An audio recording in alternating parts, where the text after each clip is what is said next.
அனைவருக்கும் எஸ்பி ஸ்லோகாஸின் இனிய வணக்கம். நெற்றியில் திருமண் தரிக்கிறதால வாழ்க்கையில் உயர்வு பெறலாம் அப்படிங்கிறதுக்கு எடுத்துக்காட்டா ஒரு கதையை பார்க்க போகிறோம். வாங்க கதைக்குள்ளே போகலாம். கண்ணன் என்பவர் ஒரு கிராமவாசி, மூட்டை தூக்குற தொழிலாளி. காலையில் வேலைக்கு போனால் இரவு நேரமாகித்தான் வீட்டுக்கு வருவார்.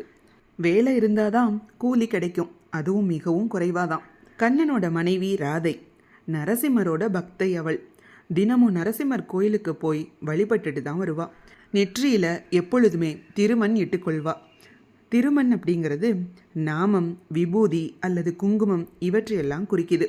ஏழை தொழிலாளியோட மனைவியானாலும் வறுமையை வெளிக்காட்டி கொள்ள மாட்டா. தன்னோட கணவர்கிட்ட, என்னங்க நீங்கள் வேலைக்கு கிளம்புறதுக்கு முன்னாடி நெற்றியில் திருமண் இட்டுட்டு கிளம்புங்களே அப்படின்னு சொல்வா. அதுக்கு கண்ணனும் மனைவி சொன்னதை பெருசாக எடுத்துக்காம, மனுஷன் காலையில் மண்டிக்கு போனாதான் மூட்டை தூக்குற வாய்ப்பாச்சும் கிடைக்கும், வேலைக்கு கிளம்புற அவசர நேரத்தில் இதெல்லாம் எதுக்கு அப்படின்னு சொல்லி அதை தட்டி கழிச்சிருவார். அந்த ஊருக்கு ஒரு மகான் வந்தார். அவர் திருமண் இட்டுக்கொள்றதால கிடைக்கிற மகிமையை பற்றியெல்லாம் பேசியிருந்தார். இதை கேட்ட ராதை, நீங்கள் திருமண் இட்டுக்கொள்ள வேண்டாம், காலையில் வேலைக்கு போகும் வழியில் திருமண் இட்டு கொண்டிருக்கிற ஒருவர் முகத்திலேயாவது விழிச்சிட்டு போங்க அப்படின்னு சொல்கிறா. கண்ணனும் ஒத்துக்கிட்டாரு. அவ்வூரில் கோவிந்தன் அப்படிங்கிற விவசாயி தினமும் காலையில் நீராடி நெற்றியில் திருமண் அணிஞ்சிட்டு வயலுக்கு செல்றத கண்ணன் அடிக்கடி பார்த்துருக்காரு. கண்ணன் தினமும் கோவிந்தன் முகத்தை பார்த்துட்டு வேலைக்கு செல்வதை வழக்கமாக்கி கொண்டாரு. ஒரு நாள் காலையில் கோவிந்தனை காணோம். கண்ணன் திண்டாடி போயிட்டாரு. கோவிந்தன் முன்கூட்டியே வயலுக்கு போயிருப்பாரோ அப்படின்னு நினச்சி வயலுக்கு ஓடினாரு. அன்று ஏகாதசி அப்படிங்கிறதால கோவிந்தன் நரசிம்மரோட தரிசனமெல்லாம் முடிச்சுட்டு வயலுக்கு போயிட்டாரு. வயலில் ஏர் ஓட்டின போது அவரது காலில் ஏதோ தட்டுப்பட்டிருக்கு. அவ்விடத்தை தோண்டி பார்த்தாரு. அந்த இடத்துல 2 பானைகள் நிறைய தங்க காசுகள் இருந்தது. அவர் அந்த பானைகளை எடுக்கிறதுக்கும் கண்ணன் அங்கே போய் சேர்றதுக்கும் சரியாக இருந்தது.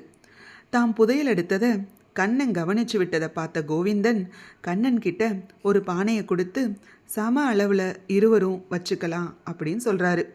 கண்ணனோட மனம் அதற்கு ஒப்புக்கொள்ளலை. திருமண் இட்டிருக்கிற உமது நெற்றியை பார்க்கத்தான் நான் வந்தேன். புதையல் என்கிறது அரசாங்க சொத்து, இதை மன்னனிடம் கொடுத்துடலாம், அவராக ஏதாவது கொடுத்தா அதை நாம் பிரிச்சுக்கலாம் அப்படின்னு சொல்கிறாரு. இருவரும் மன்னன் கிட்ட போகிறாங்க. அவர்களோட நேர்மையை பாராட்டிய மன்னன் அவர்களுக்கு பரிசு வழங்குறாரு. அவர்களோட வறுமையும் நீங்கியது. இதனால் மகிழ்ச்சி அடைந்த கண்ணன் தன் மனைவி கிட்ட போய் நடந்ததையெல்லாம் சொல்கிறாரு. கண்ணனோட மனைவியோ, திருமண் இட்டவரை தினமும் பார்த்ததுக்கே உங்களுக்கு இவ்வளோ நன்மைன்னா நீங்களும் திருமண் இட்டுக்கிட்டீங்கன்னா எவ்வளவு நன்மை கிடைக்கும் அப்படின்னு சொல்கிறா. உடனே நெற்றியில் திருமண், அதாவது விபூதி குங்குமம் தரிப்பதன் அர்த்தம் தெரிந்து கொண்டு அதை தினமும் கடைபிடிக்க துவங்கினார். நல்ல பழக்கங்கள் ஒருவரை வாழ்வில் கண்டிப்பாக உயர்த்தும். நல்லதை செய்தால் மட்டும் இல்லைங்க, நல்ல பழக்கம் வழக்கமுடையவர்களை பார்த்தாலும் அவங்களோட பழகினாலும் கூட நம்மளோட வாழ்க்கை நிலையும் கண்டிப்பாக உயர்ந்துடும். சர்வம் ஸ்ரீ கிருஷ்ணார்ப்பணம். இந்த கதை உங்களுக்கு பிடிச்சிருந்தா லைக் பண்ணுங்கள், ஷேர் பண்ணுங்கள், மறக்காமல் சப்ஸ்கிரைப் பண்ணிக்கோங்க.